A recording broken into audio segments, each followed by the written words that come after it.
ક એની અંદર વિકલ્પો આપેલા છે। વિકલ્પો તમારે 12 માર્કના રહેશે। પહેલું, રાઈના પાકને કયા વર્ગમાં વર્ગીકૃત કરાય? તો રવિ પાક। બીજું, નીચેનામાંથી કયું કૃત્રિમ ખાતર નથી? તો વર્મી કમ્પોસ્ટ। નંબર 3, ઇન્ફ્લુએન્ઝા શાનાથી થતો રોગ છે? તો વાયરસ। નંબર 4, શીતળાની રસી કોની શોધી હતી? Doctor Edward જેનરે। નંબર 5, નીચેનામાંથી પૈકી કયું અશ્મિ બળતણ નથી? તો કોલસો। નંબર 6, કોલસામાંથી કોક બનાવવાની પ્રક્રિયા દરમિયાન આડપેદાશ તરીકે કયો વાયુ મળે છે? કોલગેસ। નંબર 7, નીચેના પૈકી કયા બળતણનું કેલરી મૂલ્ય સૌથી વધારે છે? હાઇડ્રોજન। નંબર 8, પેટ્રોલ અને તેલથી લાગેલી આગ બુઝાવવા માટે કયો ઉત્તમ અગ્નિશામક છે? તો કાર્બન ડાયોક્સાઇડ। નંબર 9, સાતપુડા જંગલમાં કયા ઊંચા વૃક્ષો જોવા મળે છે? સાગ। નંબર 10, ભારતનું પ્રથમ આરક્ષિત જંગલ કયું છે? સાતપુડા। 11 નંબર, કલિકાર સર્જન પદ્ધતિથી અલિંગી પ્રજનન કરતું એક કોષી સજીવ કયું છે? ઈસ્ટ। નંબર 12, નીચેના પૈકી કયું સ્ત્રી પ્રજનન અંગ નથી? તો મૂત્રાશય। હવે વિદ્યાર્થી મિત્રો, બની અંદર વ્યાખ્યાઓ આપેલી છે। વ્યાખ્યાઓ તમારે ગમે તે 4 લખવાની છે અને 4 માર્કની છે। તો કઈ કઈ વ્યાખ્યાઓ છે જોઈએ। નિંદન, સૂક્ષ્મજીવો, પુનઃપ્રાપ્ય કુદરતી સંસાધનો। નંબર 4, જ્વલન બિંદુ। નંબર 5, કાર્બોનાઇઝેશન। તો વિદ્યાર્થી મિત્રો, એનું સોલ્યુશન તમારે જાતે કરવાનું રહેશે। પ્રશ્ન 2 નીચેના પ્રશ્નો એક વાક્યમાં ઉત્તર લખો। પ્રશ્ન 2 તમારે 10 માર્કનો રહેશે। પહેલું, વાવતી વખતે બીજ જમીનમાં ઢંકાયેલું શા માટે રહેવું જોઈએ? બીજું, સિમ્બી કુળની વનસ્પતિના મૂળની મૂળ ગંડિકાઓમાં કયા બેક્ટેરિયા વસવાટ કરે છે? નંબર 3, કોલસાનું કયું ઉત્પાદન ધાતુ નિષ્કર્ષણ વપરાય છે? આગળના જોઈએ વિદ્યાર્થી મિત્રો પ્રશ્નો। નંબર 4, સીએનજીનું પૂરું નામ જણાવો। નંબર 5, બળતણનું કેલરી મૂલ્ય દર્શાવવા માટેનો એકમ જણાવો।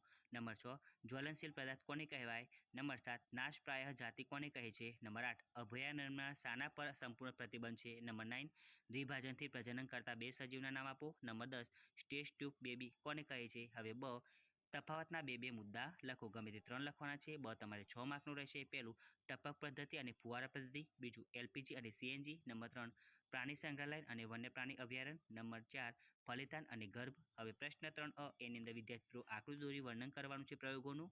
ગમે તે 2 પ્રયોગો તમારે લખવાના છે અને 10 માર્કનું છે। તો પહેલું, દહન માટે હવા જરૂરી છે તે દર્શાવો। બીજું, છોડની સારી વૃદ્ધિ થવા માટે કુદરતી ખાતર અને કૃત્રિમ ખાતર જરૂરી છે તે દર્શાવો। નંબર 3, શર્કરામાં ઈસ્ટ વડે થતી આથવણની પ્રક્રિયાનું નિરીક્ષણ કરવું।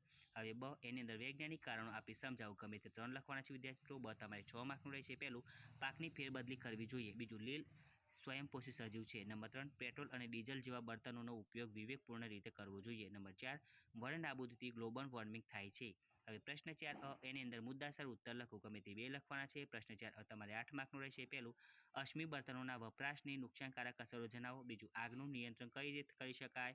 નંબર 3, વન નાબૂદીના કારણો જણાવો, તેના પરિણામો એટલે કે અસરો જણાવો। બ, એની અંદર ટૂંકમાં ઉત્તર લખો। ગમે તે 4 લખવાના છે। બ તમારે 8 માર્કનું રહેશે। પહેલું, કૃત્રિમ ખાતર વાપરવાના ગેરફાયદા જણાવો। બીજું, સૂક્ષ્મજીવોના વ્યાપારી ઉપયોગો જણાવો। નંબર 3, મચ્છર રોગના ફેલાવામાં કઈ રીતે કારણભૂત છે?